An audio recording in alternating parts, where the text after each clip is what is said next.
Aujourd'hui, j'essaye de t'orienter vers le trail qui te correspond.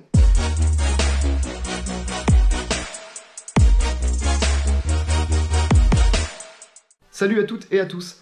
On s'est déjà posé la question, quel trail choisir par rapport à son niveau? Ai-je mis la barre trop haute pour mon futur défi? Bref, ce sont des questions existentielles que l'on se pose au début d'une préparation physique jusqu'au jour de la course. Et c'est légitime car nous sommes bien souvent dans l'inconnu le plus total pour notre futur défi. On ne va pas se mentir, plus les années passent, plus nous voulons repousser nos limites.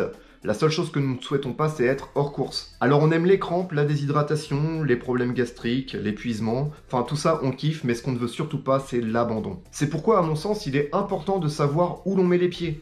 Connaître, c'est optimiser sa réussite. Nous allons donc détailler quelques courses et quelques tracés, du plus plat au plus pentu, du plus simple au plus technique, et le tout bien sûr en accord avec son niveau. Tu auras compris que l'objectif principal c'est d'être finisher, car nous sommes environ 80% à n'avoir que pour objectif de finir sa course, sans temps précis ni classement, juste finir. Et c'est déjà une prouesse. Car l'inscription à un ultra est bien souvent la finalité d'un record personnel sur une distance inconnue. Donc choisir une bonne course sera indispensable pour la réussite de ton défi. Je te présente cette vidéo en 3 rubriques principales: les critères pour ton choix, les courses adéquates et la synthèse. Il y en a peut-être un peu plus, mais j'ai recensé 5 critères principaux qui, à mon sens, sont incontournables pour le choix de ta course. En premier, sans surprise, la distance. En deuxième, le dénivelé. En troisième, la technicité du terrain. En quatrième, les barrières horaires. Et en cinquième, l'altitude. Il faut avoir conscience que ces 5 critères peuvent être réunis dans une seule et même course. Il se peut aussi que tu aies qu'un seul des critères sur 5 ou 2 sur 5 à prendre en considération. C'est pourquoi il est important de connaître le parcours. Sans douter de ta logique, mais tu penses bien quand même qu'un 50 km en région parisienne sera moins compliqué qu'à Val d'Isère ou à Avoriaz. Mais avant de citer quelques courses types, détaillons ensemble ces critères. Honnêtement, je prends aucun risque à dire qu'il est possible de doubler une distance moyenne que tu as l'habitude de faire. Ton trail le plus long c'est 20 km avec 800 D+, tu t'engages pour un 40 km avec 1600 D+, en gardant tes 3 sorties hebdomadaires, cette course sera à ta portée. Pas d'entraînement spécifique, sois sérieux pendant 8 semaines et ça passera. Maintenant, doubler une distance plus longue, du genre 40 pour 80 ou 60 pour 120, va te demander un peu plus d'exigence. Sur tes 3 sorties hebdomadaires, incorpore une sortie supplémentaire pour le travail de D+, ou le renforcement musculaire. Et le tout toujours sur 8 semaines. Donc sans remettre en cause ta prépa, garde juste en tête que de doubler une distance record est réalisable et sera peut-être le premier critère de choix pour ton futur défi. Le dénivelé est l'élément le plus redouté. C'est bien souvent un critère déterminant pour le choix de ton trail. Inutile de te dire que plus il y a de dénivelé, plus c'est dur. Mais là où tu peux être malin, c'est le choix du D+, en fonction du tracé.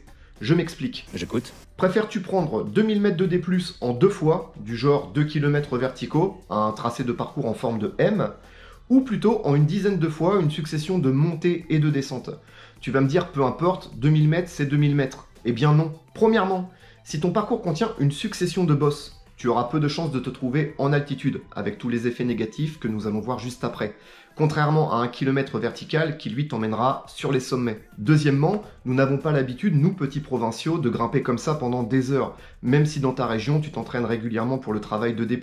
Ça aide, certes, mais les ascensions montagneuses sont bien souvent interminables.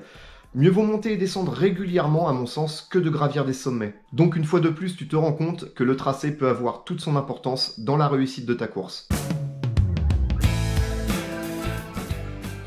Je ne vais pas rentrer dans de grandes explications sur la technicité des terrains, mais garde en tête quand même ces quelques conseils pouvant avoir son importance. C'est cela, oui. Chemin étroit, single, monotrace égale ralentissement et difficulté pour doubler. Montagne égale cailloux, pierriers, roches, racines, etc. Saison automne-hiver égale pluie plus gadou. Et ouais, ça fait aussi partie de la technicité du terrain, tout comme les passages à gué. Les passages à gué, c'est ces traversées de rivières.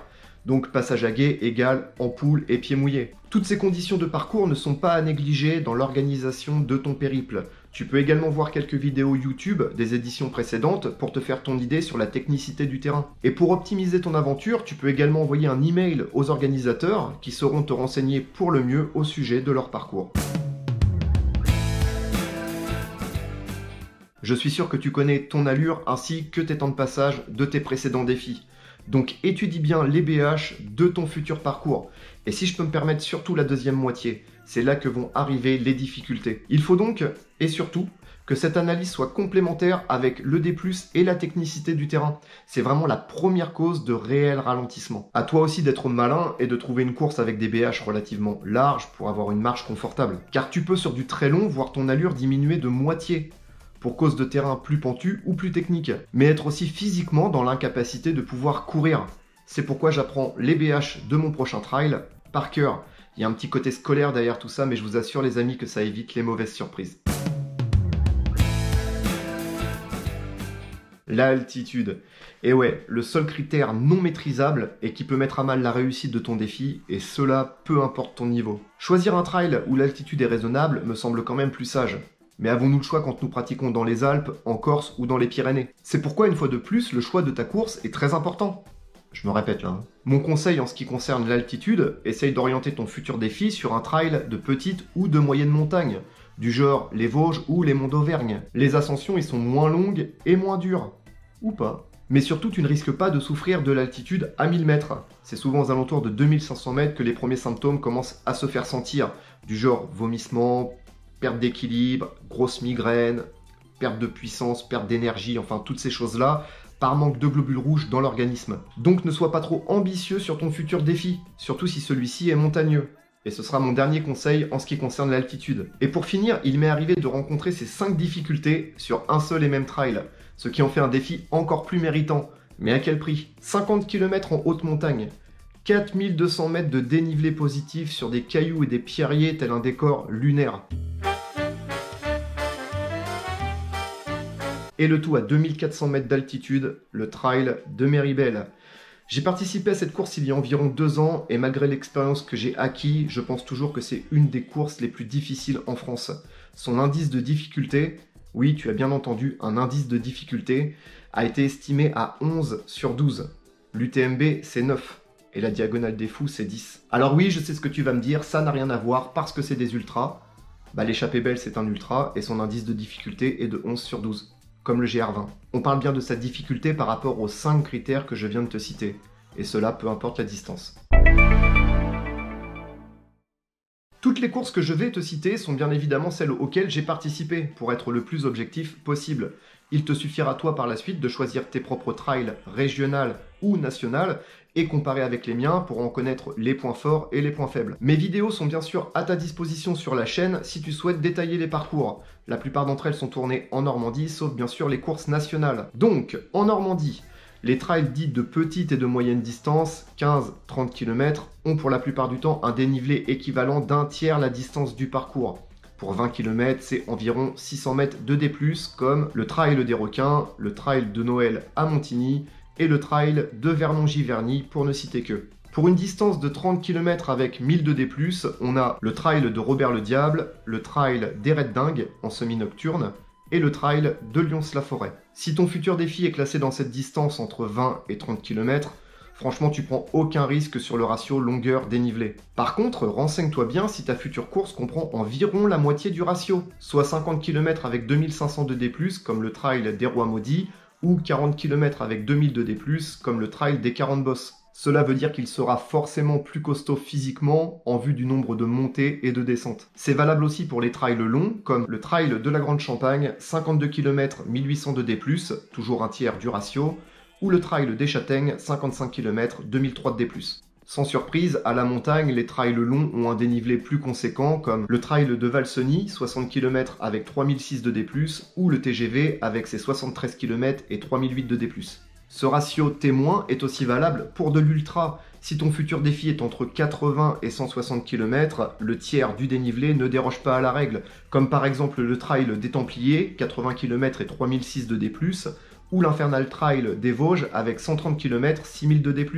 Ok, on est légèrement plus haut qu'un tiers du parcours, mais si tu restes dans ta zone de confort, n'appelle plus ça un ultra, mais plutôt une sortie confortable, très longue. Toutes ces courses que je t'ai citées sont faites pour que tu sois finisher avec une préparation physique sérieuse. Mais sur les ultras, les BH sont encore plus importantes que sur petite et moyenne distance. Il m'est arrivé de me casser les dents sur des trails, comme Meribel ou le TGV, parce que un des 5 éléments que je t'ai cités était plus important que ce que je m'étais imaginé. En fait, pour les deux, la technicité du terrain a mis à mal ma vitesse et les BH serrés m'ont rattrapé. Quand il est impossible de gagner du temps en descente pour cause de terrain accidenté, il est aussi difficile d'en gagner en montée avec les symptômes d'altitude. Voici 3 des 5 critères que j'ai sous-estimés et qui m'ont valu ces 2 courses. Tu peux également les retrouver sur ma chaîne. Allez, voici une petite synthèse en 3 points, courte mais utile. Apprends bien les 5 éléments de ton futur défi. La distance, le dénivelé, la technicité du terrain, les barrières horaires et l'altitude. Dans l'idée, choisis un trail qui a pour D+, un tiers de la distance, car c'est le premier critère de difficulté. Comme on a toujours le choix et pour une première expérience, oriente-toi vers un trail de petite ou de moyenne montagne, car l'altitude est un élément non maîtrisable pour ton défi. Nous sommes environ 1 800 000 trailers dans le monde avec un indice ITRA, même tout petit, et peut-être même le double avec les personnes qui n'ont jamais mis un dossard. Et en France, on recense pas moins de 2500 trails, toutes distances confondues. Ça fait du monde, ça fait des chemins et ça fait une belle quantité de bénévoles. Juste un chiffre rapide, les Templiers, c'est 1000 bénévoles. Du chargé de com au pisteur. 1000 bénévoles. Alors pour conclure, peu importe le trail que tu choisis, dis-toi avant tout que c'est une équipe de passionnés qui donnent de leur temps pour faire du mieux possible. Sois tolérante ou tolérant avec les organisateurs. Si ton projet ne s'est pas déroulé comme prévu, c'est que tu aurais pu peut-être anticiper certains problèmes rencontrés. Ne réagis pas à chaud et expose ces problèmes aux organisateurs quelques jours après la course, pour faire évoluer les choses. Bon, il est temps à présent de me soutenir en t'abonnant ici. Enfin, pas au milieu de l'écran, mais en bas à droite. Active la petite cloche pour recevoir la notification des prochaines courses et des prochains tutos. Il y a un petit peu de recherche derrière tout ça, donc merci pour ton soutien. J'espère en tout cas que cette vidéo répondra à tes attentes, qu'elle te dirigera vers le choix de ton trail ou éventuellement un choix que moi j'ai fait en commun. En tout cas, prenez soin de vous les amis, je vous dis à très bientôt pour une prochaine course, un autre tuto. Allez, ciao!